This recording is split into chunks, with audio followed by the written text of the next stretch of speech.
ਸਤਨਾਮ ਸ੍ਰੀ ਵਾਹਿਗੁਰੂ ਸਾਹਿਬ JIO. ਮੂਕ ਉਚਰੈ ਸ਼ਾਸਤਰ ਖਟ, ਪਿੰਗ ਗਿਰਨ ਚੜ ਜਾਏ। ਅੰਧ ਲਖੈ ਬਦਰੋ ਸੁਨੈ, ਜੋ ਕਾਲ ਕਿਰਪਾ ਕਰਾਏ। ਸ੍ਰੀ ਨਾਨਕ ਪਦ ਪੰਕਜ ਬੰਦਨ, ਪਦ ਪੰਕਜ ਬੰਦਨ। ਸਿਮਰੋ ਅੰਗਦ ਦੁਖ ਨਿਕੰਦਨ, ਅਮਰਦਾਸ ਗੁਰ ਹਿਰਦੈ ਧਿਆਨ, ਗੁਰ ਹਿਰਦੈ ਧਿਆਨ।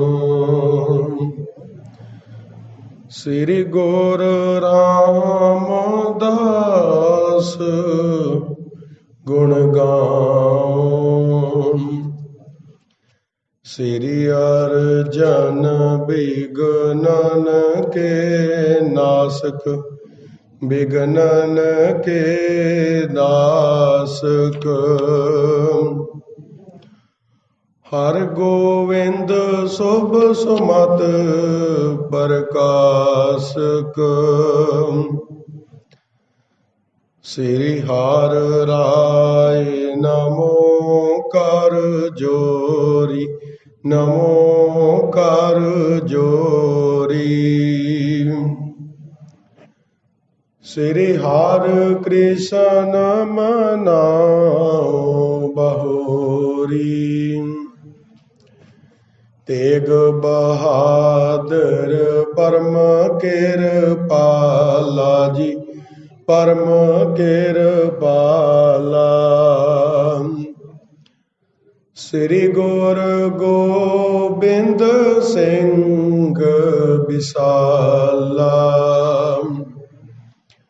ਤਰੋਂ ਤਰਾ ਪਰ ਪੁਨ ਪੁਨ ਸੀਸਾ ਜੀ, ਪੁਨ ਪੁਨ ਸੀਸਾ।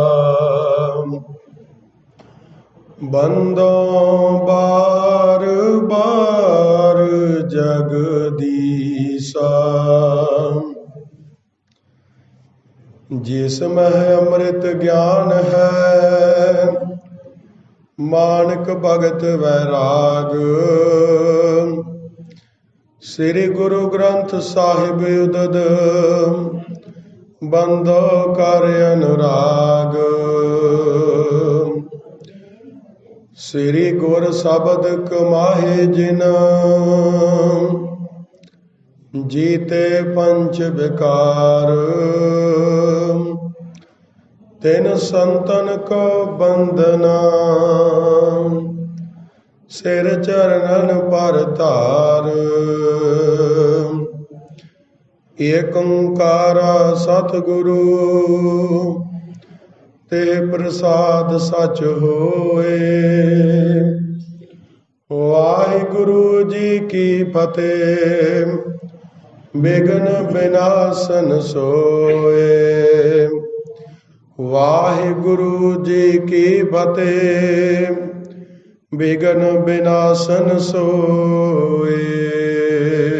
ਸਤਨਾਮ ਸ੍ਰੀ ਵਾਹਿਗੁਰੂ ਸਾਹਿਬ ਜੀ। ਗੁਰ ਸੰਗਤ ਕੋ ਧਨ ਬਖਾਨਾ, ਸੁਨੋ ਖਾਲਸਾ ਕਾਜ ਮਹਾਨਾ। ਹੋਏ ਹੈ ਅਬ ਘਮੰਡ ਬਲਵੰਡਾ, ਸੰਗਰ ਕਰੋ ਬਿਲੰਦ ਪ੍ਰਚੰਡਾ।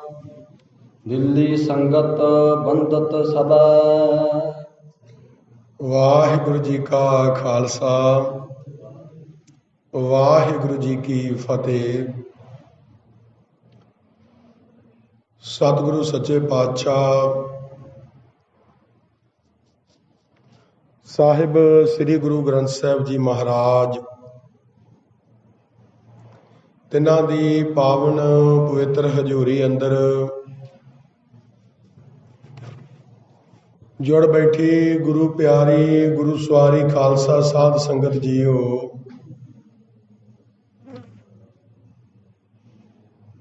ਆਪ ਸੰਗਤਾਂ ਕਰਮਾਂ ਦੇ ਵਡਭਾਗੀ ਹੋ ਜੋ ਬਾਬੇ ਸ਼ਹੀਦਾਂ ਦੇ ਪਾਵਨ ਅਸਥਾਨਾਂ ਤੇ ਹਾਜ਼ਰੀਆਂ ਭਰ ਕਰਕੇ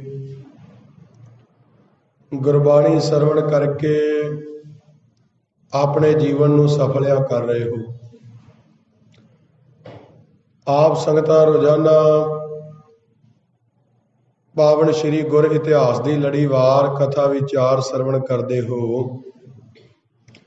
ਪਿਛਲੇ ਪ੍ਰਸੰਗ ਦੇ ਵਿੱਚ ਆਪ ਸੰਗਤ ਨੇ ਸਰਵਣ ਕੀਤਾ ਹੈ ਵੀ ਭੀਮ ਚੰਦ ਮਦਦ ਲਈ ਔਰੰਗਜ਼ੇਬ ਦੇ ਕੋਲ ਗਿਆ ਹੈ। ਔਰੰਗਜ਼ੇਬ ਨੇ ਹੁਕਮ ਕੀਤਾ ਆਪਣੇ ਸੂਬੇਦਾਰਾਂ ਨੂੰ ਵੀ ਪਹਾੜੀ ਰਾਜਿਆਂ ਦੀ ਮਦਦ ਕਰਕੇ ਗੁਰੂ ਗੋਬਿੰਦ ਸਿੰਘ ਸਾਹਿਬ ਮਹਾਰਾਜ ਤੇ ਹਮਲਾ ਕਰੋ। ਤਾਂ ਦਿੱਲੀ ਵਿੱਚ ਬੜੀ ਭਾਰੀ ਜਦੋਂ ਹਲਚਲ ਹੋਈ, ਦਿੱਲੀ ਤੋਂ ਜਦੋਂ ਫੌਜਾਂ ਚੱਲਣ ਲੱਗੀਆਂ ਤਾਂ ਦਿੱਲੀ ਦੀ ਸੰਗਤ ਨੇ ਇਕੱਤਰ ਹੋ ਕੇ ਸਤਿਗੁਰੂ ਸੱਚੇ ਪਾਤਸ਼ਾਹ ਜੀ ਨੂੰ ਚਿੱਠੀ ਲਿਖੀ ਹੈ ਵੀ ਮਹਾਰਾਜ ਜੀ ਸਾਨੂੰ ਯਕੀਨ ਹੈ ਵੀ ਤੁਸੀਂ ਸਾਰੀ ਦੁਨੀਆ ਦੀ ਖਬਰ ਰੱਖਦੇ ਹੋ। ਸਾਨੂੰ ਪਤਾ ਵੀ ਤੁਹਾਨੂੰ ਹਰ ਇੱਕ ਦੇ ਦਿਲ ਦੀ ਗੱਲ ਪਤਾ, ਪਰ ਫਿਰ ਵੀ ਅਸੀਂ ਸੇਵਾ ਵਾਸਤੇ ਆਪਣੇ ਭਲੇ ਵਾਸਤੇ ਤੁਹਾਨੂੰ ਇਹ ਚਿੱਠੀ ਲਿਖ ਰਹੇ ਹਾਂ ਵੀ ਦਿੱਲੀ ਤੋਂ ਬਹੁਤ ਵੱਡੀ ਫੌਜ ਲਾਹੌਰ ਤੋਂ ਸਰਹੰਦ ਤੋਂ ਫੌਜਾਂ ਚੜ੍ਹ ਕੇ ਆ ਰਹੀਆਂ ਨੇ। ਸਤਿਗੁਰੂ ਸੱਚੇ ਪਾਤਸ਼ਾਹ ਜੀ ਕਿਰਪਾ ਕਰਕੇ ਇਹਨਾਂ ਦੇ ਸਵਾਗਤ ਦੀ ਤਿਆਰੀ ਕੀਤੀ ਜਾਵੇ। ਜੋ ਇਹ ਚੜ੍ਹਾਈ ਕਰਕੇ ਆ ਰਹੇ ਨੇ ਇਹਨਾਂ ਦਾ ਮੂੰਹ ਤੋੜ ਜਵਾਬ ਦਿੱਤਾ ਜਾਵੇ। ਇਸ ਤਰ੍ਹਾਂ ਸੰਗਤ ਨੇ ਚਿੱਠੀ ਭੇਜੀ ਹੈ, ਸਤਿਗੁਰੂ ਸੱਚੇ ਪਾਤਸ਼ਾਹ ਜੀ ਨੂੰ ਪ੍ਰਾਪਤ ਹੋਈ। ਜਿਵੇਂ ਸਤਿਗੁਰੂ ਸੱਚੇ ਪਾਤਸ਼ਾਹ ਜੀ ਚਿੱਠੀ ਪੜ੍ਹ ਕੇ ਆਪਣੇ ਖਾਲਸੇ ਦੇ ਨਾਲ ਬਚਨ ਕਰਦੇ ਹਨ, ਹੁਕਮ ਕਰਦੇ ਹਨ। ਆਓ ਲੜੀਵਾਰ ਕਥਾ ਵਿਚਾਰ ਅੱਗੇ ਸਰਵਣ ਕਰੀਏ। ਸਮੂਹ ਸੰਗਤ ਕਥਾ ਦੀ ਆਰੰਭਤਾ ਤੋਂ ਪਹਿਲਾਂ ਹਾਜ਼ਰੀ ਲਵਾਓ, ਰਸਨਾ ਪਵਿੱਤਰ ਕਰੋ। ਜਪੋ ਜੀ ਸਤਿਨਾਮ ਸ੍ਰੀ ਵਾਹਿਗੁਰੂ ਸਾਹਿਬ ਜੀਓ। ਦਿੱਲੀ ਸੰਗਤ ਬੰਦਤ ਸਭੈ। ਤਾਂ ਦਿੱਲੀ ਦੀ ਸੰਗਤ ਜਿਹੜੀ ਹੈ ਉਹਨੇ ਸਾਰਿਆਂ ਨੇ ਨਮਸਕਾਰ ਕੀਤੀ ਹੈ। ਮਹਾਰਾਜ ਜੀ ਤੁਹਾਨੂੰ ਮੱਥਾ ਟੇਕਦੀਆਂ ਹਨ ਦਿੱਲੀ ਦੀਆਂ ਸੰਗਤਾਂ। ਹਿਮ ਕਹੈ ਅਗਰ ਧਰੀ ਗੁਰ ਤਬੈ। ਤਾਂ ਇਸ ਤਰ੍ਹਾਂ ਇੱਕ ਸਿੱਖ ਨੇ ਚਿੱਠੀ ਵੀ ਇਹ ਦਿੱਲੀ ਦੀ ਸੰਗਤ ਦੀ ਬੇਨਤੀ ਹੈ, ਇਹ ਦਿੱਲੀ ਦੀ ਸੰਗਤ ਨੇ ਸੇਵਾ ਵਿੱਚ ਭੇਜੀ ਹੈ। ਇਹ ਕਹਿ ਕੇ ਸਤਿਗੁਰਾਂ ਦੇ ਅੱਗੇ ਰੱਖੀ ਚਿੱਠੀ। ਕਰ ਮਹਿਲੇ ਉਠਾਏ ਕਰ ਬਾਚੀ। ਤਾਂ ਸਤਿਗੁਰੂ ਸੱਚੇ ਪਾਤਸ਼ਾਹ ਜੀ ਨੇ ਉਸ ਚਿੱਠੀ ਨੂੰ ਆਪਣੇ ਪਾਵਨ ਹਸਤ ਕਮਲਾਂ ਦੇ ਵਿੱਚ ਫੜ ਕਰਕੇ ਉਹਨੂੰ ਪੜ੍ਹਿਆ ਹੈ। ਦਈ ਸੁਣਾਏ ਸਭਨ ਕੋ ਸਾਚੀ। ਤਾਂ ਜੋ ਕੁਝ ਉਹਦੇ ਵਿੱਚ ਲਿਖਿਆ ਸੀ ਉਹ ਸਤਿਗੁਰੂ ਸੱਚੇ ਪਾਤਸ਼ਾਹ ਜੀ ਨੇ ਸਾਰਿਆਂ ਨੂੰ ਸੁਣਾ ਦਿੱਤਾ। ਗੁਰ ਸੰਗਤ ਕੋ ਧੰਨ ਬਖਾਨਾ। ਤੇ ਮਹਾਰਾਜ ਕਹਿੰਦੇ ਧੰਨ ਹੈ ਗੁਰੂ ਦੀ ਸੰਗਤ ਜਿਹੜੀ ਗੁਰੂ ਘਰ ਦੇ ਨਾਲ ਇੰਨਾ ਪ੍ਰੇਮ ਕਰਦੀ ਹੈ ਵੀ ਫੌਜਾਂ ਅਜੇ ਤੁਰੀਆਂ ਨਹੀਂ, ਚਿੱਠੀ ਪਹਿਲਾਂ ਭੇਜ ਦਿੱਤੀ।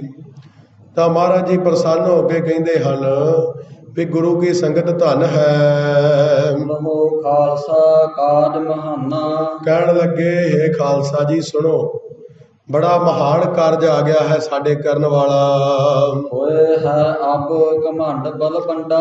ਹੁਣ ਬੜਾ ਭਾਰੀ ਯੁੱਧ ਹੋਏਗਾ, ਬਹੁਤ ਜ਼ਿਆਦਾ ਹੁਣ ਬਲ ਵਾਲਾ ਬਹੁਤ ਭਿਆਨਕ ਯੁੱਧ ਹੋਣ ਜਾ ਰਿਹਾ ਹੈ। ਸੰਗਰ ਕਰੋ ਬਿਲੰਦ ਪ੍ਰਚੰਡਾ। ਤਾਂ ਬੜੀ ਤੇਜ਼ੀ ਦੇ ਨਾਲ ਬੜੇ ਰੋਹ ਦੇ ਨਾਲ ਕਹਿੰਦੇ ਹੁਣ ਜੰਗ ਦੇ ਮੈਦਾਨ ਅੰਦਰ ਆਓ। ਇਸ ਕੇ ਸਮ ਕਛ ਨਾਹਿਨ ਆਛੀ। ਧਰਮ ਲਈ ਲੜਨਾ ਜਿਹੜਾ ਹੈ ਨਾ ਸਭ ਤੋਂ ਵੱਡਾ ਪੁੰਨ ਹੈ। ਧਰਮ ਯੁੱਧ ਤੋਂ ਵੱਡਾ ਕਹਿੰਦੇ ਕੋਈ ਕੰਮ ਨਹੀਂ, ਇਹਦੇ ਤੋਂ ਚੰਗੀ ਕੋਈ ਗੱਲ ਨਹੀਂ ਹੈ। ਲੋਕ ਪਰਲੋਕ ਸੁਖਦ ਵੱਡ ਬਾਛੀ। ਤਾਂ ਇਹ ਗੱਲ ਜਿਹੜੀ ਹੈ ਇਹ ਇੰਨੀ ਲਾਭਦਾਇਕ ਹੈ ਵੀ ਜਿਹੜਾ ਧਰਮ ਯੁੱਧ ਕਰਦਾ ਹੈ, ਜਿਹੜਾ ਧਰਮ ਲਈ ਲੜਦਾ ਹੈ, ਉਹਨੂੰ ਮੂੰਹੋਂ ਮੰਗੇ ਸੁੱਖ ਮਿਲਦੇ ਨੇ, ਲੋਕ ਦੇ ਵੀ ਪਰਲੋਕ ਦੇ ਵੀ। ਲੋਕ ਸੁਖੀਏ ਪਰਲੋਕ ਸੁਹੇਲੇ, ਆਗਿਆ ਸੁਖ ਮੇਰੇ ਮੀਤਾ ਪਾਤਸ਼ਾਹ ਆਨੰਦ ਪ੍ਰਭ ਕੀਤਾ। ਤਾਂ ਦੋਵਾਂ ਜਹਾਨਾਂ ਦੇ ਵਿੱਚ ਸੁੱਖ ਮਿਲਦਾ ਜਿਹੜਾ ਧਰਮ ਲਈ ਯੁੱਧ ਕਰਦਾ ਹੈ। ਦੀਨ ਮਜਬ ਕੋ ਜੁੱਧ ਵਿਸਾਲਾ। ਜਿਹੜਾ ਧਰਮ ਦਾ ਯੁੱਧ ਹੁੰਦਾ ਹੈ, ਜਿਹੜਾ ਆਪਣੇ ਪੰਥ ਲਈ ਲੜਨਾ ਹੈ। ਇਹ ਬਹੁਤ ਵੱਡਾ ਯੁੱਧ ਹੈ, ਇਹ ਬੜਾ ਵੱਡਾ ਧਰਮ ਦਾ ਕਰਮ ਹੈ। ਪ੍ਰਾਪਤ ਵਡ ਭਾਗੀ ਇਸ ਕਾਲਾ।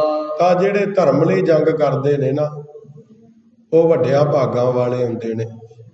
ਤੇ ਮਹਾਰਾਜ ਕਹਿੰਦੇ ਖਾਲਸਾ ਜੀ, ਤੁਹਾਨੂੰ ਜੰਗ ਪ੍ਰਾਪਤ ਹੋਣ ਲੱਗਾ, ਤੁਹਾਨੂੰ ਧਰਮ ਯੁੱਧ ਪ੍ਰਾਪਤ ਹੋਣ ਲੱਗਾ, ਤੁਹਾਡੇ ਵੱਡੇ ਭਾਗ ਹਨ ਇਸ ਸਮੇਂ। ਸਿਰ ਪੈ ਜੰਗ ਮੈਂ ਖੜਗ ਪ੍ਰਹਾਰੋ। ਤਾਂ ਜਾ ਕੇ ਬਿਨਾਂ ਭੈ ਤੋਂ, ਕਿਸੇ ਤੋਂ ਡਰਨ ਦੀ ਲੋੜ ਨਹੀਂ, ਨਿਰਭੈਤਾ ਦੇ ਨਾਲ ਜਾ ਕੇ ਆਪਣੀਆਂ ਤੇਗਾਂ ਮਾਰਨੀਆਂ ਕਰੋ।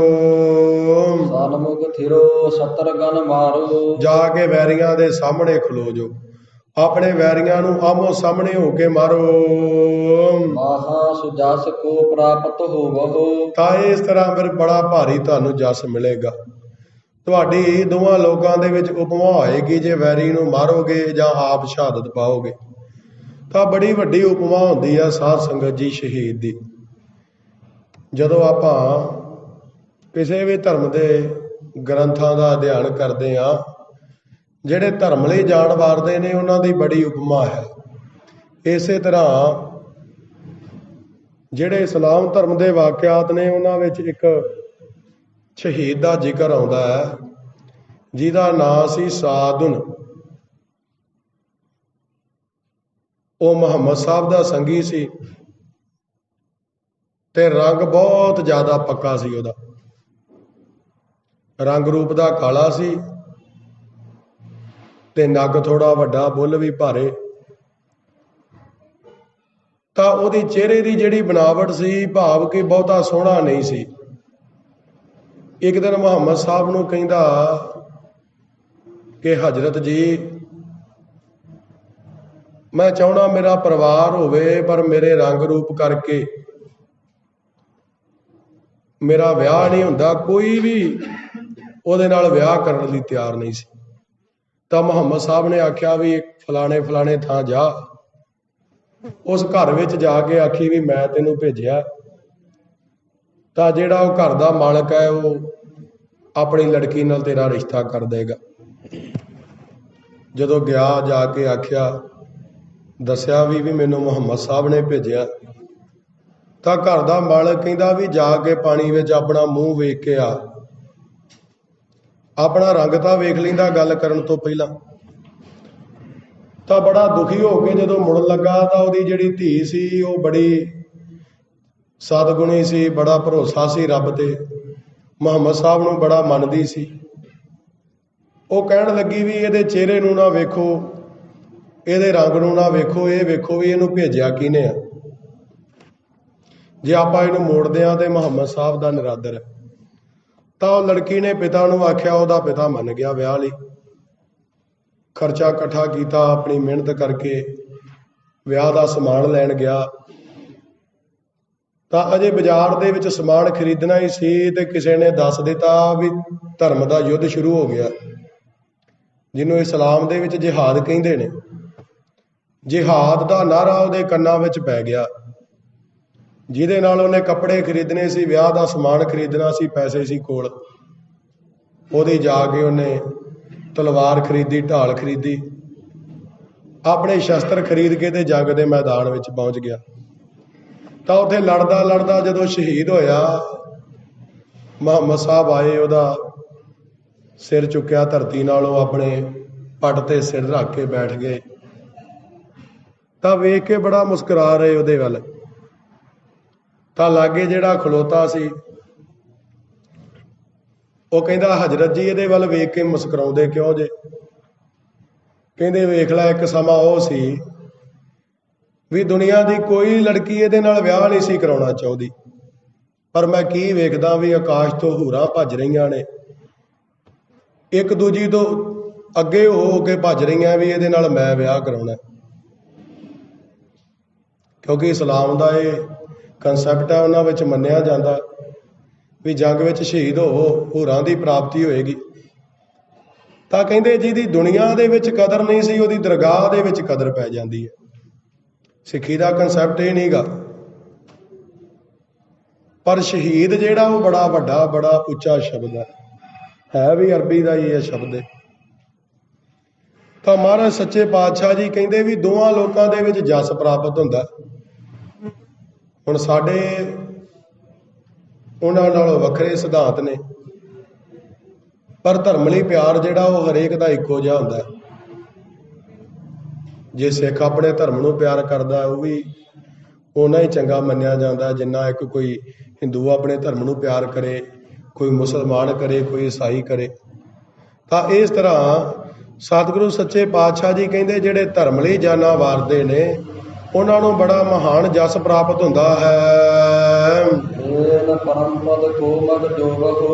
ਤਾਂ ਉਹ ਫਿਰ ਪਰਮ ਪਦਵੀ ਦੇ ਰਸਤੇ ਤੇ ਤੁਰਦੇ ਨੇ ਜਿਹੜੇ ਧਰਮ ਯੁੱਧ ਕਰਦੇ ਨੇ। ਭਾਵ ਇੱਕ ਦਿਨ ਉਹਨਾਂ ਨੂੰ ਉੱਚੀ ਪਦਵੀ ਪ੍ਰਾਪਤ ਹੁੰਦੀ ਹੈ ਦੋਹਾਂ ਜੋ ਲੋਕਾਂ ਦੇ ਵਿੱਚ।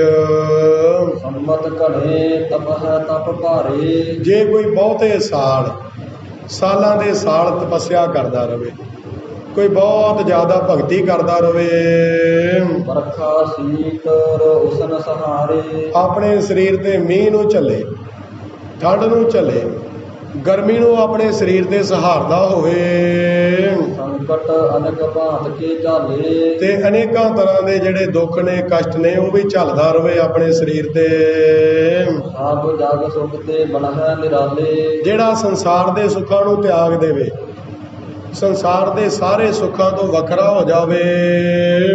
ਕੋ ਕੀ ਗੁਰਲਭ ਪਦ ਜੋਏ। ਕਹਿੰਦੇ ਇੰਨੀ ਭਗਤੀ ਵਾਲਾ ਬੰਦਾ ਜਿਹਨੇ ਇੰਨੀ ਭਗਤੀ ਕੀਤੀ ਹੋਵੇ, ਗਰਮੀ ਵੀ ਸਹਾਰੇ, ਠੰਡ ਵੀ, ਸੁੱਖ ਵੀ ਤਿਆਗ ਦੇ, ਤਾਂ ਉਹਨੂੰ ਵੀ ਕਹਿੰਦੇ ਜਿਹੜਾ ਇਹ ਪਦ ਹੈ ਨਾ ਸ਼ਹੀਦ ਵਾਲਾ, ਜਿਹੜਾ ਸਤਿਕਾਰ ਸ਼ਹੀਦ ਦਾ ਹੈ, ਉਹ ਵੀ ਕਹਿੰਦੇ ਉਹਨੂੰ ਵੀ ਪ੍ਰਾਪਤ ਨਹੀਂ ਹੁੰਦਾ। ਤਾਂ ਉਹਦੇ ਲਈ ਵੀ ਇਹ ਪ੍ਰਾਪਤ ਕਰਨਾ ਬੜਾ ਕਠਿਨ ਹੈ। ਜਤਨ ਜੋਗੀ ਚਾਹੇ ਸੋਏ। ਕਹਿੰਦੇ ਜਿੱਡਾ ਮਰਜ਼ੀ ਕੋਈ ਜੋਗੀ ਹੋਵੇ, ਸਾਧਨਾ ਕਰਨ ਵਾਲਾ ਹੋਵੇ, ਕਹਿੰਦੇ ਜਿੰਨਾ ਮਰਜ਼ੀ ਯਤਨ ਕਰ ਲੈ, ਸ਼ਹੀਦ ਦੀ ਬਰਾਬਰੀ ਨਹੀਂ ਕਰ ਸਕਦਾ। ਹੋਏ ਸੋ ਪਾਵੋ। ਤਾਂ ਇਹ ਜਿਹੜੀ ਪਦਵੀ ਹੈ ਨਾ, ਪਰਮ ਪਦਵੀ, ਇਹ ਕਹਿੰਦੇ ਬੜੀ ਬੜੀ ਤਪੱਸਿਆ ਕੀਤਿਆਂ ਵੀ ਨਹੀਂ ਮਿਲਦੀ। ਪਰ ਜਿਹੜਾ ਰਣ ਦੇ ਵਿੱਚ ਸ਼ਹੀਦ ਹੁੰਦਾ, ਧਰਮ ਯੁੱਧ ਦੇ ਵਿੱਚ ਸ਼ਹੀਦ ਹੁੰਦਾ, ਉਹਨੂੰ ਪ੍ਰਾਪਤ ਹੁੰਦੀ ਹੈ। ਮਹਾਰਾਜ ਕਹਿੰਦੇ ਧਰਮ ਯੁੱਧ ਦੇ ਵਿੱਚ ਸ਼ਹਾਦਤ ਦੇ ਕੇ ਇਸ ਪਦਵੀ ਨੂੰ ਪ੍ਰਾਪਤ ਕਰ ਲਓ।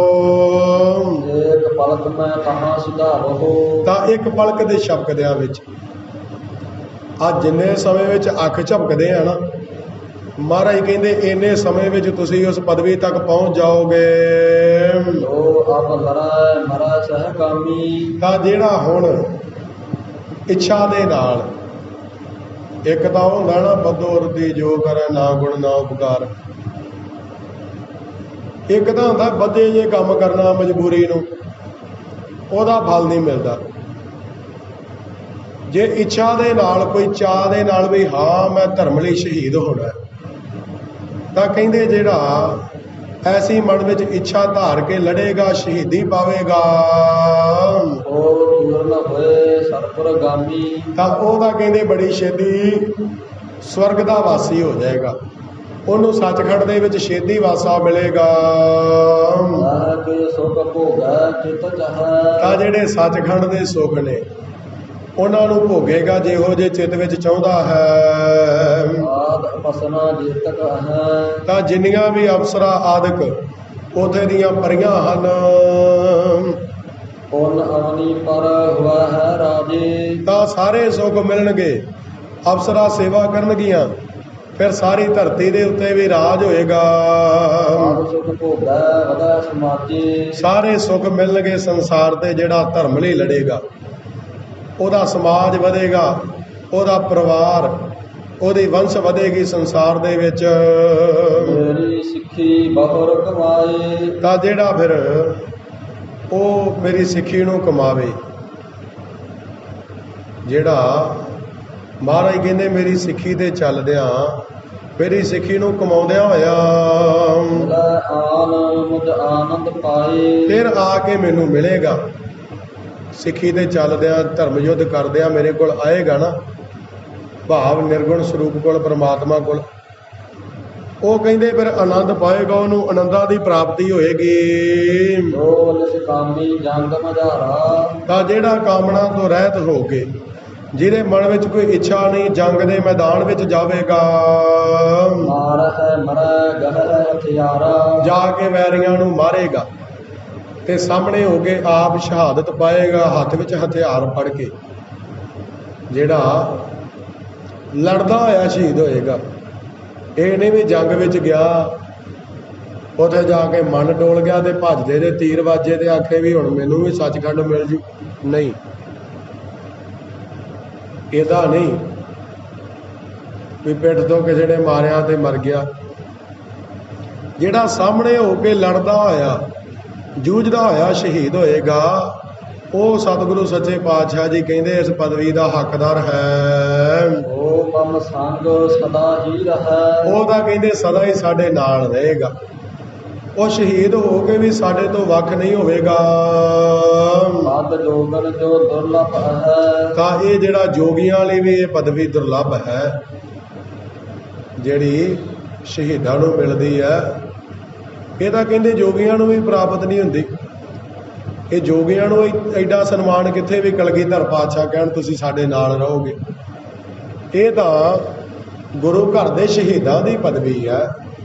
ਆਪ ਸੰਗਤਾਂ ਰੋਜ਼ਾਨਾ ਬਾਬੇ ਸ਼ਹੀਦਾਂ ਦੇ ਅਸਥਾਨਾਂ ਤੇ ਹਾਜ਼ਰੀਆਂ ਭਰਦੇ ਹੋ। ਇਹ ਕਿਹਦੀ ਬਖਸ਼ਿਸ਼ ਹੈ? ਇਹ ਬਖਸ਼ਿਸ਼ ਹੈ ਉਹਨਾਂ ਨੇ ਧਰਮ ਯੁੱਧ ਦੇ ਵਿੱਚ ਆਪਣੀਆਂ ਜਾਨਾਂ ਵਾਰੀਆਂ ਨੇ। ਉਹ ਵੈਰੀਆਂ ਨੂੰ ਮਾਰਦੇ ਹੋਏ ਇਸ ਸੰਸਾਰ ਤੋਂ ਸ਼ਹਾਦਤਾਂ ਪਾ ਕੇ ਗਏ ਨੇ ਤੇ ਗੁਰੂ ਦੀਆਂ ਖੁਸ਼ੀਆਂ ਪ੍ਰਾਪਤ ਕੀਤੀਆਂ ਨੇ। ਉਹਨਾਂ ਦੇ ਕੋਲ ਇੰਨੀਆਂ ਬਰਕਤਾਂ ਨੇ, ਤੁਸੀਂ ਉਹਨਾਂ ਦੇ ਦਰ ਤੇ ਆਉਂਦੇ ਜੇ ਤੁਹਾਨੂੰ ਵੀ ਵੰਡੀ ਜਾਂਦੇ, ਬਰਕਤਾਂ ਫਿਰ ਨਹੀਂ ਮੁੱਕਦੀਆਂ। ਐਡੀ ਵੱਡੀ ਕਿਰਪਾ ਸ਼ਹੀਦਾਂ ਤੇ ਆ ਤੇ ਐਸੀ ਮਹਾਨ ਕਿਰਪਾ ਸ਼ਹੀਦ ਕਰ ਸਕਦੇ ਨੇ ਸਾਡੇ ਵਰਗੇ ਆਮ ਲੋਕਾਂ ਤੇ। ਜੋ ਆਪਾਂ ਮੰਗਦੇ ਆ ਵੇਖੋ ਸਭ ਕੁਝ ਮਿਲਦਾ।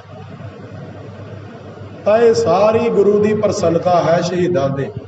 ਤਾਂ ਮਹਾਰਾਜ ਕਹਿੰਦੇ ਇਹੋ ਜਿਹੀ ਪਦਵੀ ਤਾਂ ਜੋਗੀਆਂ ਨੂੰ ਨਹੀਂ ਮਿਲਦੀ। ਆਗੇ ਲਾਖੋ ਛਤਰੀ ਭਏ। ਤਾਂ ਅੱਗੇ ਵੀ ਕਹਿੰਦੇ ਲੱਖਾਂ ਹੀ ਇਹੋ ਜਿਹੇ ਛਤਰੀ ਹੋਏ ਹਨ ਸੰਸਾਰ ਤੇ, ਰਣ ਮਹਿ ਮਰੇ ਸੁਰਗ ਸਭ ਗਏ। ਜਿਹੜੇ ਜੰਗ ਦੇ ਮੈਦਾਨ ਵਿੱਚ ਸ਼ਹੀਦ ਹੋਏ ਤੇ ਜੰਗ ਦੇ ਮੈਦਾਨ ਵਿੱਚ ਸ਼ਹੀਦ ਹੋਣ ਕਰਕੇ ਉਹਨਾਂ ਨੂੰ ਸੱਚਖੰਡ ਮਿਲਿਆ ਹੈ।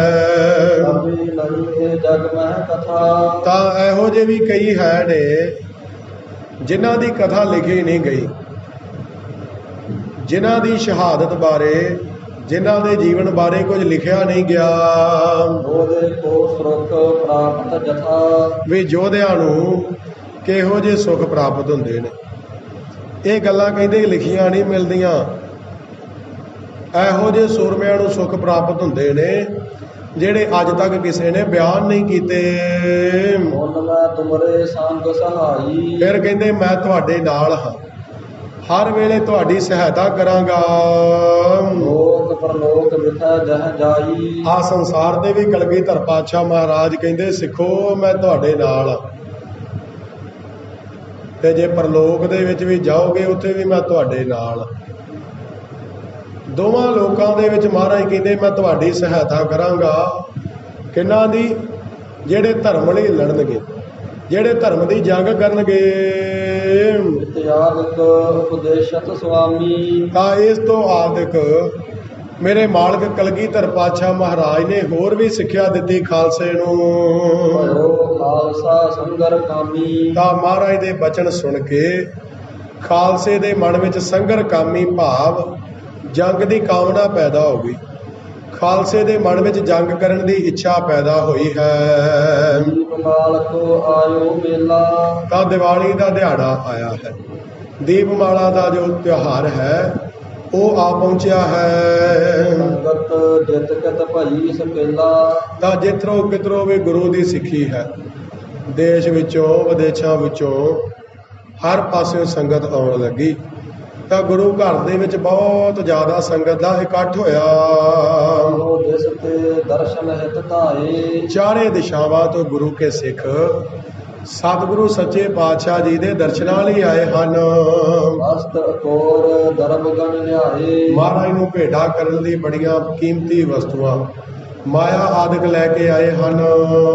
ਆਨੰਦਪੁਰ ਕੇ ਜੋ ਦਿਸ ਡੇਰੇ। ਸ੍ਰੀ ਅਨੰਦਪੁਰ ਸਾਹਿਬ ਦੇ ਚਾਰੇ ਪਾਸੇ ਸੰਗਤਾਂ ਦੇ ਡੇਰੇ ਲੱਗ ਗਏ। ਇੰਨੀ ਸੰਗਤ ਹੈ ਵੀ ਸਾਰਾ ਚੁਫੇਰਾ ਭਰ ਗਿਆ ਸੰਗਤਾਂ ਦੇ ਡੇਰਿਆਂ ਨਾਲ। ਇੱਕ ਸੰਗਤ ਕੀ ਭੀੜ ਕਨੇਰੇ, ਸਿੱਖ ਸੰਗਤਾਂ ਦੀ ਬਹੁਤ ਜ਼ਿਆਦਾ ਉੱਥੇ ਭੀੜ ਰਹਿੰਦੀ ਹੈ, ਕਿਉਂਕਿ ਮਹਾਰਾਜ ਨੇ ਦਰ ਤੇ ਆਉਣ ਦੇ ਦਿਨ ਮਿੱਥੇ ਹੁੰਦੇ ਸੀ। ਇਹ ਸਤਿਗੁਰਾਂ ਨੇ ਕਿਰਪਾ ਕੀਤੀ ਸਾਰੀ। ਗੁਰੂ ਅਮਰਦਾਸ ਸਾਹਿਬ ਮਹਾਰਾਜ ਦੇ ਬੌਲੀ ਸਾਹਿਬ ਪੁੰਨਿਆ ਦਾ ਦਿਹਾੜਾ, ਤਰਨਤਾਰਨ ਸਾਹਿਬ ਮੱਸਿਆ ਦੇ ਦਿਹਾੜੇ ਤੇ ਸੰਗਤ ਇਕੱਠੀ ਹੁੰਦੀ ਰਹੀ। ਇਸੇ ਤਰ੍ਹਾਂ ਜਿਹੜਾ ਦੀਵਾਲੀ ਦਾ ਦਿਹਾੜਾ ਹੈ, ਹੋਲੇ ਮਹੱਲੇ ਦਾ ਦਿਹਾੜਾ, ਤਾਂ ਦੂਰ ਦੀ ਸੰਗਤ ਨੂੰ ਯਾਦ ਰਹਿੰਦਾ ਸੀ ਵੀ ਉਦੋਂ ਜਾਣਾ ਆਪਾਂ ਇਸ ਸਮੇਂ।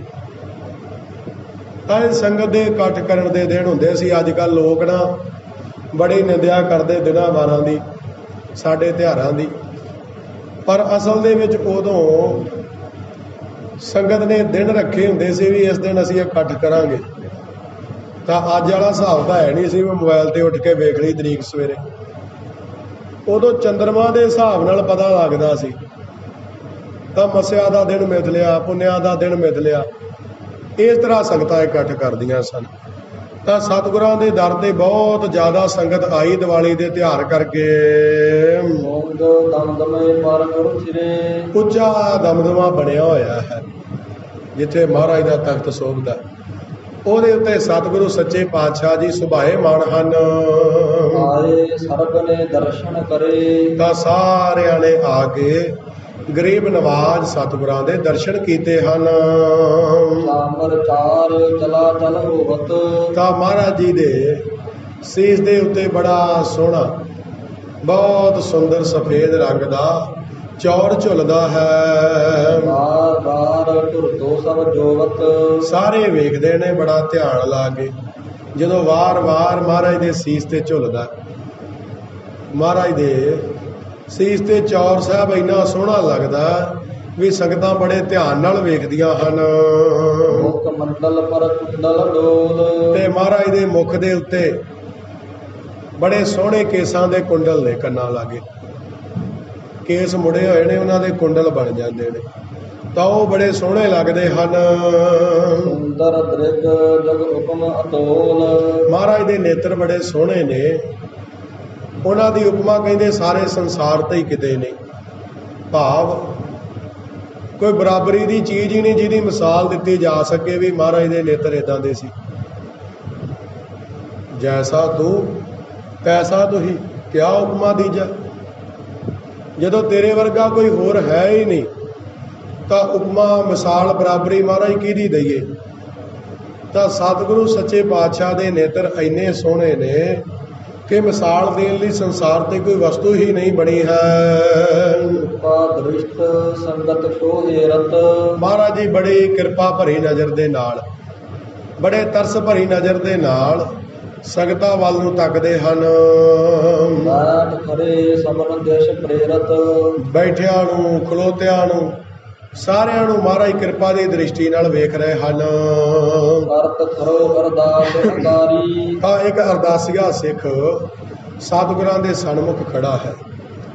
ਉਹ ਜਿੱਦਾਂ ਕੋਈ ਸੰਗਤ ਆਉਂਦੀ ਹੈ ਬੇਨਤੀ ਉਹਦੇ ਕੋਲ ਕਰਦੇ ਨੇ, ਉਹ ਫਿਰ ਸਤਿਗੁਰੂ ਸੱਚੇ ਪਾਤਸ਼ਾਹ ਦੇ ਸਨਮੁਖ ਅਰਦਾਸ ਕਰਦਾ ਹੈ। ਗੋਸ਼ਪ ਕਰਤ ਅਕੋਰ ਸੰਭਾਰੀ, ਤੇ ਜਿਹੜਾ ਖਜ਼ਾਨਚੀ ਆ ਗੁਰੂ ਘਰ ਦਾ, ਉਹ ਜਿੰਨੀ ਮਾਇਆ ਮਹਾਰਾਜ ਨੂੰ ਆ ਕੇ ਲੋਕ ਮੱਥਾ ਟੇਕਦੇ ਨੇ, ਜੋ ਕੋਈ ਭੇਟਾ ਲੈ ਕੇ ਆਉਂਦਾ ਹੈ ਉਹ ਸਾਰੀਆਂ ਭੇਟਾਵਾਂ ਸੰਭਾਲਦਾ ਹੈ। ਸਭ ਸੰਗਤ ਮੈਂ ਹੁਕਮ ਬਖਾਨਾ, ਤਾਂ ਸਤਿਗੁਰੂ ਸੱਚੇ ਪਾਤਸ਼ਾਹ ਜੀ ਨੇ ਸਾਰੀ ਸੰਗਤ ਦੇ ਵਿੱਚ ਹੁਕਮ ਕੀਤਾ ਹੈ। ਉਹ ਹਥਿਆਰ ਧਰੇ ਨਿਜ ਪਾਨਾ, ਮਹਾਰਾਜ ਕਹਿੰਦੇ ਜਿਹੜਾ ਆਪਣੇ ਹੱਥਾਂ ਵਿੱਚ ਹਥਿਆਰ ਧਾਰੇਗਾ, ਭਾਵ ਜਿਹੜਾ ਸ਼ਸਤਰਧਾਰੀ ਹੋਵੇਗਾ, ਗੁਰ ਕੀ ਸੇਵਾ ਹਿਤ ਸੋ ਰਹੈ, ਜਿਹੜਾ ਗੁਰੂ ਦੀ ਸੇਵਾ ਦੇ ਵਿੱਚ ਪ੍ਰੇਮ ਦੇ ਨਾਲ ਰਹੇਗਾ, ਜਿਹੜਾ ਸ਼ਰਧਾ ਦੇ ਨਾਲ ਗੁਰੂ ਦੀ ਸੇਵਾ ਵਿੱਚ ਰਹੇਗਾ।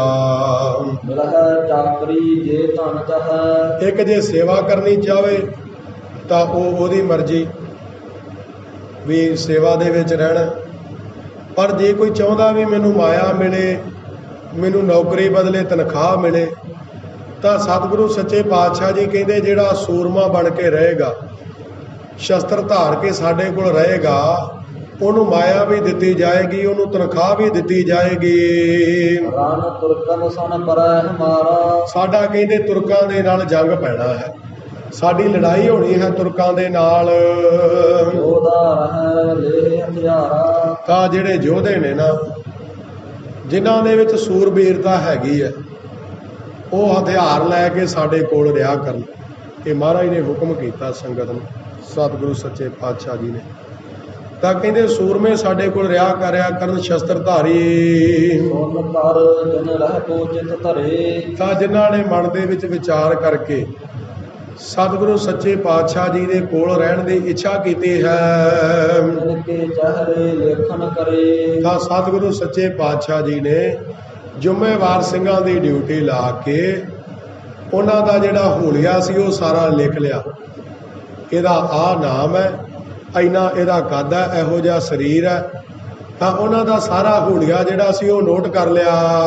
ਜਿਨ ਕੇ ਢਿੱਗ ਆਇਤ ਤਪ ਨਾਹੀ। ਤਾਂ ਜਿਨ੍ਹਾਂ ਦੇ ਕੋਲ ਕੋਈ ਸ਼ਸਤਰ ਹੀ ਨਹੀਂ, ਭਾਵ ਕਿਰਤ ਕਰਦੇ ਆਏ, ਖੇਤੀ ਕਰਦੇ ਆਏ ਆਪਣੇ ਕੰਮਾਂ ਵਿੱਚੋਂ, ਜਿਨ੍ਹਾਂ ਦੇ ਕੋਲ ਕੋਈ ਹਥਿਆਰ ਨਹੀਂ ਸੀ, ਬਖਸ਼ੇ ਦਰਬਾਰੋ ਕਰ ਤਾਹੀ। ਤਾਂ ਮਹਾਰਾਜ ਨੇ ਆਪਣੇ ਦਰਬਾਰ ਦੇ ਵਿੱਚੋਂ ਬਖਸ਼ੇ ਉਹਨਾਂ ਨੂੰ।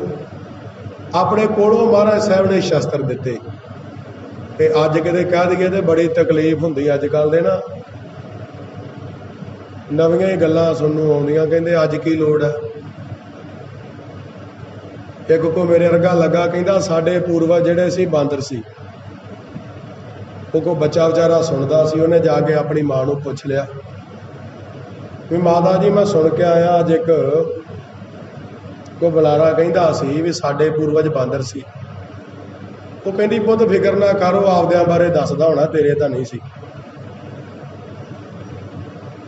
ਧਰਮ ਜਿਹੜਾ ਹੈ ਉਹਦੀ ਆਪਣੀ ਜਗ੍ਹਾ ਹੈ। ਤੁਸੀਂ ਧਰਮ ਨੂੰ ਸਾਇੰਸ ਦੇ ਵਿੱਚ ਰਲਾਉਣ ਦੀ ਕੋਸ਼ਿਸ਼ ਕਰੋਗੇ ਤੇ ਕਦੇ ਵੀ ਕਾਮਯਾਬ ਨਹੀਂ ਹੋ ਸਕਦੇ। ਧਰਮ ਜੋੜਨ ਤੇ ਖੜਾ, ਤਰਕ ਤੇ ਸਾਇੰਸ ਦਾ ਕੰਮ ਹੈ ਖੇਰੂ ਖੇਰੂ ਕਰਕੇ ਵਿੱਚੋਂ ਲੱਭਣਾ ਵੀ ਹੈ ਕੀ ਹੈ। ਤਾਂ ਦੱਸੋ, ਜਿੰਨਾ ਚਿਰ ਚੀਜ਼ ਨੂੰ ਐਨ ਖਿਲਾਰ ਨਹੀਂ ਦਿੰਦੇ ਫੀਤਾ ਫੀਤਾ, ਉਹਨਾਂ ਚਿਰ ਤਾਂ ਤਰਕਣੀ ਨਾ ਹੁੰਦੀ। ਇੱਕ ਫੁੱਲ ਹੈ, ਉਹਦੀ ਸੁੰਦਰਤਾ ਤਾਂ ਹੀ ਹੈ ਜੇ ਸ਼ਰਧਾ ਰੱਖ ਕੇ ਆਖੀਏ ਵੀ ਸੋਹਣਾ ਹੈ, ਤੇ ਜੇ ਆਖੀਏ ਪਤਾ ਪਤਾ ਖਿਲਾਰ ਕੇ ਵੇਖਣਾ ਵੀ ਸੋਹਣਾ ਕੀ ਇਹਦੇ ਵਿੱਚ, ਤੇ ਉਹ ਸੋਹਣਾ ਰਹਿ ਜਾਏਗਾ। ਫਿਰ ਇਹੋ ਜਿਹੀਆਂ ਗੱਲਾਂ ਸ਼ਸਤਰਾਂ ਬਾਰੇ ਮਹਾਰਾਜ ਦੇ ਵੇਖੋ ਅੱਜ ਬੜਾ ਕੂੜ ਪ੍ਰਚਾਰ ਕਰਦੇ। ਕਹਿੰਦੇ ਨਹੀਂ, ਕੋਈ ਲੋੜ ਨਹੀਂ, ਕਲਮਾਂ ਰੱਖ ਲਓ, ਪੜ੍ਹਾਈ ਕਰੋ ਜਿੰਨੀ ਕੀਤੀ ਜਾਂਦੀ ਆ। ਗੁਰੂ ਮਹਾਰਾਜ ਕਿਹੜਾ ਮਨਾ ਕਰਦੇ ਸੀ। ਸਤਿਗੁਰੂ ਸੱਚੇ ਪਾਤਸ਼ਾਹ ਜੀ ਆਪ ਕਿੰਨੀਆਂ ਭਾਸ਼ਾ ਦਾ ਗਿਆਨ ਰੱਖਦੇ ਸੀ, ਪਰ ਮਹਾਰਾਜ ਨੇ ਜਿੱਥੇ ਵਿਦਿਆ ਸਾਨੂੰ ਸ਼ਾਸਤਰ ਬਖਸ਼ਿਆ ਉੱਥੇ ਸ਼ਸਤਰ ਬਖਸ਼ਿਆ। ਜਿਹੜਾ ਮੇਰੇ ਵਰਗਾ 8 ਨਹੀਂ ਪੜ੍ਹਿਆ ਹੁੰਦਾ, ਉੱਠ ਕੇ ਕਹਿ ਦਿੰਦਾ ਵੀ ਸਿੱਖੋ ਤਲਵਾਰਾਂ ਫੜਿਆ ਪੜ੍ਹਾਈ ਨਹੀਂ ਹੁੰਦੀ। ਇਹਨੂੰ ਪੁੱਛੇ ਵੀ ਕਲਗੀਧਰ ਪਾਤਸ਼ਾਹ ਮਹਾਰਾਜ ਨੇ ਇੰਨੀਆਂ ਭਾਸ਼ਾ ਕਿੱਦਾਂ ਸਿੱਖ ਲਈਆਂ। ਫਿਰ ਤਾਂ ਸਾਧ ਸੰਗਤ ਜੀ,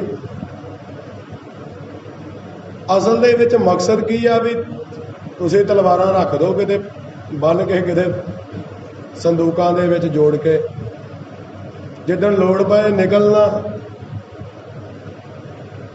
ਤਾਂ ਤੁਹਾਡੇ ਦੁਸ਼ਮਣਾਂ ਨੂੰ ਕੋਈ ਔਖ ਨਾ ਹੋਵੇ ਬਹੁਤੀ। ਜਿੱਥੇ ਜਿੱਥੇ ਸਿੱਖਾਂ ਦਾ ਕਤਲੇਆਮ ਹੁੰਦਾ ਰਿਹਾ, ਇਹ ਗੱਲ ਦੀ ਖੋਜ ਕਰਕੇ ਵੇਖ ਲਿਓ ਵੀ ਉਹਨਾਂ ਨੇ ਆਪਣੇ ਸ਼ਸਤਰ ਭੁਲਾ ਦਿੱਤੇ ਸੀ, ਵਿਸਾਰ ਦਿੱਤੇ ਸੀ।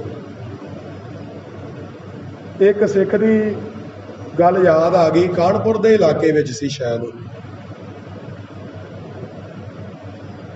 ਮੈਂ ਭੁੱਲਦਾ ਨਾ ਹੋਵਾਂ ਤਾਂ ਸੰਤ ਗਿਆਨੀ ਠਾਕੁਰ ਸਿੰਘ ਜੀ ਖਾਲਸਾ ਭਿੰਡਰਾਂ ਵਾਲੇ ਮਹਾਂਪੁਰਖ ਉਹਦੇ ਘਰ ਗਏ ਤੇ ਸੰਤਾਂ ਦੀ ਫੋਟੋ ਲੱਗੀ। ਉਹਨੇ ਬਚਨ ਸੁਣਾਇਆ, ਕਹਿੰਦਾ ਜੀ ਮੈਨੂੰ ਤਾਂ ਬਚਾ ਹੀ ਸੰਤ ਗਿਆਨੀ ਜਰਨੈਲ ਸਿੰਘ ਜੀ ਖਾਲਸਾ ਭਿੰਡਰਾਂ ਵਾਲੇ ਗਏ। ਮਹਾਂਪੁਰਖ ਕਹਿੰਦੇ ਕਿਉਂ? ਕਹਿੰਦਾ ਜੀ ਮੇਰੇ ਘਰ ਆਏ ਤੇ ਮੈਨੂੰ ਕਹਿੰਦੇ ਤੁਹਾਡੇ ਘਰ ਸ਼ਸਤਰ ਕਿੰਨੇ ਨੇ? ਅਸੀਂ ਕਿਹਾ ਜੀ ਸ਼ਸਤਰ ਤਾਂ ਕੋਈ ਨਹੀਂ। ਤਾਂ ਕਹਿੰਦੇ ਬੜਾ ਝਿੜਕਿਆ ਸਾਨੂੰ ਵੀ ਪੰਜਾਬ ਤੋਂ ਬਾਹਰ ਬੈਠੇ ਜੇ, ਘਰ ਵਿੱਚ ਧੀਆਂ ਭੈਣਾਂ ਨੇ ਤੇ ਤੁਸੀਂ ਸ਼ਸਤਰ ਹੀ ਕੋਈ ਨਹੀਂ ਰੱਖਿਆ। ਕਹਿੰਦੇ ਬੜੀ ਸਖਤ ਹਦਾਇਤ ਕਰਕੇ ਗਏ ਵੀ ਜੇ ਗਾਂ ਤੁਹਾਡੇ ਘਰ ਸ਼ਸਤਰ ਨਾ ਹੋਇਆ ਤੇ ਅਸੀਂ ਵੜਨਾ ਹੀ ਨਹੀਂ। ਤੁਸੀਂ ਮਹਾਰਾਜ ਦੇ ਕਾਹਦੇ ਸਿੱਖ ਜੇ? ਤਾਂ ਉਹ ਕਹਿੰਦਾ ਮੈਂ ਆਪਣਾ ਲਾਇਸੈਂਸ ਬਣਾਇਆ, ਆਪਣੇ ਦੋਵਾਂ ਮੁੰਡਿਆਂ ਦੇ ਬਣਾਏ ਲਾਇਸੈਂਸ, ਘਰੇ ਹਥਿਆਰ ਸੀ। ਜਿੱਦਣ ਕਹਿੰਦਾ ਭੀੜ ਆਉਂਦੀ ਸੀ ਤੇ ਅੱਗੋਂ ਕਹਿੰਦਾ ਵੀ ਸਾਰੇ ਅਸੀਂ ਪਿਓ ਪੁੱਤਰਾਂ ਨੇ ਜਦੋਂ ਫਿਰ ਸ਼ਸਤਰ ਫੜੇ, ਗੋਲੀਆਂ ਚਲਾਈਆਂ ਤੇ ਭੱਜ ਗਏ। ਕਹਿੰਦਾ ਉਸ ਦਿਨ ਮੈਨੂੰ ਸੰਤਾਂ ਦੇ ਬਚਨ ਯਾਦ ਆਏ ਵੀ ਜੇ ਅੱਜ ਮੇਰੀਆਂ ਧੀਆਂ ਸਲਾਮਤ ਨੇ, ਮੇਰੇ ਬੱਚੇ ਸਲਾਮਤ ਨੇ, ਤੇ ਇੱਕ ਸੰਤ ਦੀ ਸਿੱਖਿਆ ਮੰਨਣ ਕਰਕੇ। ਇਸ ਵਾਸਤੇ ਜਿਹੜੇ ਗੁਰੂ ਨੇ ਬਚਨ ਕੀਤੇ ਹੁਣ ਉਹਨਾਂ ਦੇ ਕਦੀ ਸ਼ੱਕ ਨਹੀਂ ਕਰਨਾ ਚਾਹੀਦਾ ਵੀ ਅੱਜ ਨਹੀਂ ਲੋੜ ਇਹਨਾਂ ਦੀ। ਗੁਰੂ ਦਾ ਬਚਨ ਤਿੰਨਾਂ ਗੱਲਾਂ 'ਚ ਕਦੀ ਝੂਠਾ ਨਹੀਂ ਹੁੰਦਾ। ਜੇ ਗੁਰੂ ਦਾ ਬਚਨ ਉਦਣ ਸੱਚ ਸੀ ਤੇ ਅੱਜ ਵੀ ਸੱਚ ਹੈ। ਨਾ ਉਦੋਂ ਲੋੜ ਘਟੀ ਸੀ, ਨਾ ਅੱਜ ਲੋੜ ਘਟੇ। ਤਾਂ ਸਤਿਗੁਰੂ ਸੱਚੇ ਪਾਤਸ਼ਾਹ ਜੀ ਕਹਿੰਦੇ ਵੀ ਸਾਡੇ ਕੋਲ ਜਿਹਦੇ ਕੋਲ ਹਥਿਆਰ ਨਹੀਂ, ਸਾਡੇ ਦਰਬਾਰ ਦੇ ਵਿੱਚੋਂ, ਸਾਡੇ ਖਜ਼ਾਨਿਆਂ ਦੇ ਵਿੱਚੋਂ ਸ਼ਸਤਰ ਪ੍ਰਾਪਤ ਕਰੋ। ਤੀਰ ਤੀਰ ਦੇ ਦੇਸ਼ ਵਿਸਾਲੇ, ਤਾਂ ਨੇੜੇ ਨੇੜੇ ਜਿੰਨੇ ਵੀ ਵੱਡੇ ਦੇਸ਼ ਹਨ, ਮਾਝੇ ਆਦ ਸਿੰਘ ਜਹ ਜਾਲੇ, ਮਾਝੇ ਵਰਗੇ ਜਿਹੜੇ ਇਲਾਕੇ ਸੀ ਜਿੱਥੇ ਬਹੁਤ ਜ਼ਿਆਦਾ ਗਿਣਤੀ ਵਿੱਚ ਗੁਰੂ ਕੇ ਸਿੰਘ ਰਹਿੰਦੇ ਹਨ, ਹੁਕਮ ਗੁਰੂ ਕੋ ਸਰ ਪਰ ਗਇਓ, ਸਾਰਿਆਂ ਨੂੰ ਗੁਰੂ ਮਹਾਰਾਜ ਦਾ ਹੁਕਮ ਚਲਿਆ ਗਿਆ ਵੀ ਜਿਹੜੇ ਸੂਰਬੀਰ ਨੇ, ਸੂਰਮੇ ਨੇ, ਇਕੱਠੇ ਹੋ ਜਾਓ, ਤੁਰਕਾਂ ਨਾਲ ਜੰਗ ਕਰਨਾ ਹੈ। ਤਾਂ ਇਹ ਮਹਾਰਾਜ ਦਾ ਹੁਕਮ ਸਭ ਤੱਕ ਪਹੁੰਚ ਗਿਆ। ਮਨ ਸੁਣ ਆਏ ਮੇਲ ਗਨ ਕਇਓ, ਤਾਂ ਸੁਣ ਸੁਣ ਕੇ ਸਿੱਖ ਜਿਹੜੇ ਸੀ ਦੂਰੋਂ ਦੂਰੋਂ ਪਹੁੰਚਣ ਲੱਗੇ, ਬੜਾ ਭਾਰੀ ਇਕੱਠ ਕਰ ਲਿਆ। ਰਹੇ ਹਜੂਰ ਵਿਖੇ ਬਹੁ ਸਿੰਘ, ਤਾਂ ਸਤਿਗੁਰਾਂ ਦੀ ਹਜ਼ੂਰੀ ਦੇ ਵਿੱਚ ਹਰ ਸਮੇਂ ਬਹੁਤ ਸਿੰਘ ਰਹਿਣ ਲੱਗ ਪਏ।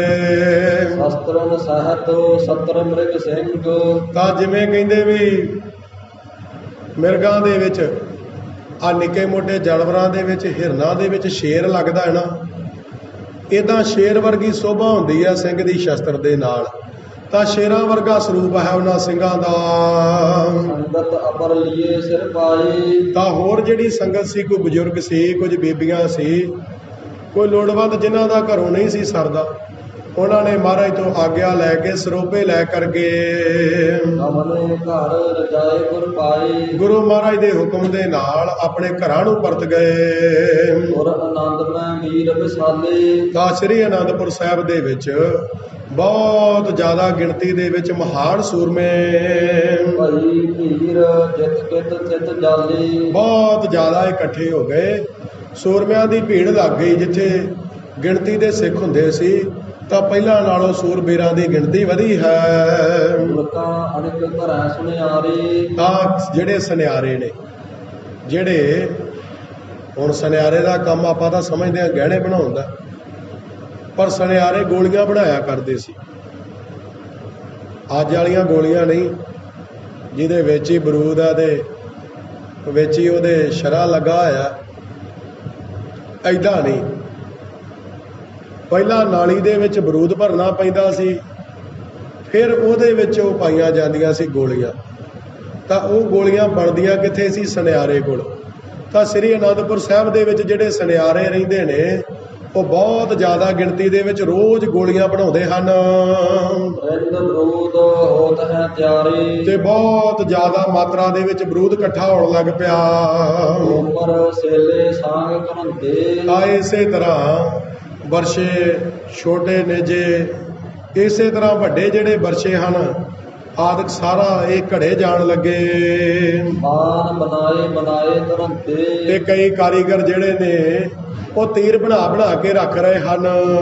ਮਨੁੱਖ ਕਠੋਰ ਸਮੂਹਤ ਮਾਚੇ, ਤਾਂ ਇਸੇ ਤਰ੍ਹਾਂ ਬੜੇ ਸਖਤ ਧਨੁੱਖ ਬਣਦੇ ਨੇ ਤੇ ਤਮੰਚੇ ਉਸ ਸਮੇਂ ਵਿੱਚ ਚੱਲਦੇ ਹੁੰਦੇ ਸੀ, ਪਿਸਤੌਲ ਵਰਗੇ ਹੁੰਦੇ ਸੀ, ਪਰ ਬੰਦੂਕ ਵਾਂਗੂ ਸੇਮ ਹੀ ਉਹਨਾਂ ਨੂੰ ਲੋਡ ਕਰਨਾ ਪੈਂਦਾ ਸੀ। ਤਾਂ ਉਹ ਤਮੰਚੇ ਵੀ ਬੜੀ ਗਿਣਤੀ ਦੇ ਵਿੱਚ ਬਣਦੇ ਸਨ। ਵੇਲੇ ਬਖਸ਼ਤ ਸ੍ਰੀ ਗੁਰ ਸਾਚੇ, ਤਾਂ ਸਤਿਗੁਰੂ ਸੱਚੇ ਪਾਤਸ਼ਾਹ ਜੀ ਕਾਰੀਗਰਾਂ ਦੇ ਕੋਲੋਂ ਸ਼ਸਤਰ ਲੈ ਲੈ ਕੇ ਆਪਣੇ ਸੂਰਬੀਰਾਂ ਨੂੰ, ਆਪਣੇ ਸਿੱਖਾਂ ਨੂੰ ਬਖਸ਼ਿਸ਼ ਕਰਦੇ ਹਨ। ਦਿਨ ਪ੍ਰਤ ਤਿਆਰੀ ਸੰਗਰ ਕੇਰੀ, ਤਾਂ ਰੋਜ਼ਾਨਾ ਹੀ ਤਿਆਰੀ ਹੁੰਦੀ ਰਹਿੰਦੀ ਜੰਗ ਦੀ, ਵੀ ਜੰਗ ਨੂੰ ਕਰਨਾ ਹੈ। ਤਾਂ ਰੋਜ਼ ਦੀ ਰੋਜ਼ ਤਿਆਰੀ ਚੱਲਦੀ ਰਹਿੰਦੀ ਹੈ। ਕਲਗੀ ਧਰ ਮੁਕਰਤ ਕਨੇਰੀ, ਇਸ ਤਰ੍ਹਾਂ ਕਲਗੀਧਰ ਪਾਤਸ਼ਾਹ ਮਹਾਰਾਜ ਤੁਰਕਾਂ ਦੇ ਨਾਲ, ਪਹਾੜੀ ਰਾਜਿਆਂ ਦੇ ਨਾਲ ਜੰਗ ਕਰਨ ਦੀ ਬਹੁਤ ਭਾਰੀ ਤਿਆਰੀ ਕਰ ਰਹੇ ਹਨ। ਚਾਕਰ ਅਪਰ ਹਿੰਦ ਕੈ ਤੁਰਕਾ ਹੋਰ ਵੀ ਮਹਾਰਾਜ ਦੇ ਕੋਲ ਤਨਖਾਹੀਏ ਸਿਪਾਹੀ ਰਹਿਣ ਲੱਗ ਪਏ, ਨੌਕਰ, ਜਿਨ੍ਹਾਂ ਦੇ ਵਿੱਚ ਤੁਰਕ ਵੀ ਸਨ, ਜਿਨ੍ਹਾਂ ਦੇ ਵਿੱਚ ਹਿੰਦੂ ਵੀ ਸਨ। ਆਵਤ ਰਹਿਤ ਸੁਮਤ ਜਸ ਗੁਰ ਕਾ ਤਾਂ ਜਦੋਂ ਮਹਾਰਾਜ ਦਾ ਜਸ ਸੁਣਦੇ ਨੇ ਵੀ ਗੁਰੂ ਸਾਹਿਬ ਜੀ ਬੜੇ ਦਿਆਲੂ ਨੇ, ਸੂਰਮਿਆਂ ਦੀ ਬੜੀ ਕਦਰ ਕਰਦੇ ਨੇ, ਤਾਂ ਮਹਾਰਾਜ ਦਾ ਜਸ ਸੁਣ ਕੇ ਸਤਿਗੁਰਾਂ ਦੇ ਕੋਲ ਰਹਿਣ ਲੱਗ ਪੈਂਦੇ ਹਨ। ਆਖਾਂ ਤਿਸਾ ਲਿਖਿਆ ਦਰਮਾਹਾ ਤਾਂ ਮਹਾਰਾਜ ਜੀ ਉਹਦਾ ਮਹੀਨਾ ਲਿਖ ਦਿੰਦੇ ਨੇ ਵੀ ਇੰਨੀ ਮਹੀਨੇ ਦੀ ਇਹਨੂੰ ਤਨਖਾਹ ਦੇਣੀ ਹੈ। ਇਸ ਤਰ੍ਹਾਂ ਸਤਿਗੁਰੂ ਜੀ ਆਪਣੇ ਕੋਲ ਰੱਖ ਲੈਂਦੇ ਹਨ। ਤੈਨੂੰ ਬਹੁ ਪੀਰ ਅਨੰਦਪੁਰ ਮਾਹਾ ਇਸ ਤਰ੍ਹਾਂ ਬਹੁਤ ਜ਼ਿਆਦਾ ਆਨੰਦਪੁਰ ਸਾਹਿਬ ਦੇ ਵਿੱਚ ਭੀੜ ਹੈ। ਕੁਝ ਸੰਗਤਾਂ ਬਹੁਤ ਆਉਂਦੀਆਂ ਨੇ ਤੇ ਇੱਕ ਸੂਰਮੇ ਬਹੁਤ ਨੇ ਪਹਿਲਾਂ ਨਾਲੋਂ। ਇਸ ਕਰਕੇ ਆਨੰਦਪੁਰ ਸਾਹਿਬ ਬਹੁਤ ਭਾਰੀ ਇਕੱਠ ਹੋਇਆ ਹੈ। ਇਹ ਸਾਧ ਸੰਗਤ ਜੀ, ਅੱਜ ਦਾ ਪ੍ਰਸੰਗ ਇੱਥੇ ਹੀ ਸਮਾਪਤ ਹੁੰਦਾ ਹੈ। ਹੋਈਆਂ ਬੇਅੰਤ ਭੁੱਲਾਂ ਚੁੱਕਾਂ ਦੀ ਖਿਮਾ ਬਖਸ਼ਣੀ ਜੀ। ਗਰੀਬ ਨਵਾਜ਼ ਸਤਿਗੁਰੂ ਜੀ ਕਿਰਪਾ ਕਰਨ, ਅੱਗੇ ਵਾਸਤੇ ਸਮੱਤ ਬਖਸ਼ਣ, ਆਪ ਸੰਗਤ ਦੀ ਹਾਜ਼ਰੀ ਦਰ ਪ੍ਰਵਾਨ ਕਰਨ। ਲੇਖਾ ਕਦਾ ਨਾ ਛੁਟਿਆ, ਖਿਣ ਖਿਣ ਭੁੱਲਣ ਹਾਰ, ਬਖਸ਼ਣ ਹਾਰ ਬਖਸ਼ ਲੈ, ਨਾਨਕ ਪਾਰ ਉਤਾਰ। ਰਾਖਾਂ ਤਿਸਾ ਲਿਖਿਆ ਦਰਮਾਹਾ ਤੈਨੂੰ ਬਹੁ ਪੀਰ ਅਨੰਦਪੁਰ ਮਾਹਾ। ਵਾਹਿਗੁਰੂ ਜੀ ਕਾ ਖਾਲਸਾ, ਵਾਹਿਗੁਰੂ ਜੀ ਕੀ ਫਤਿਹ।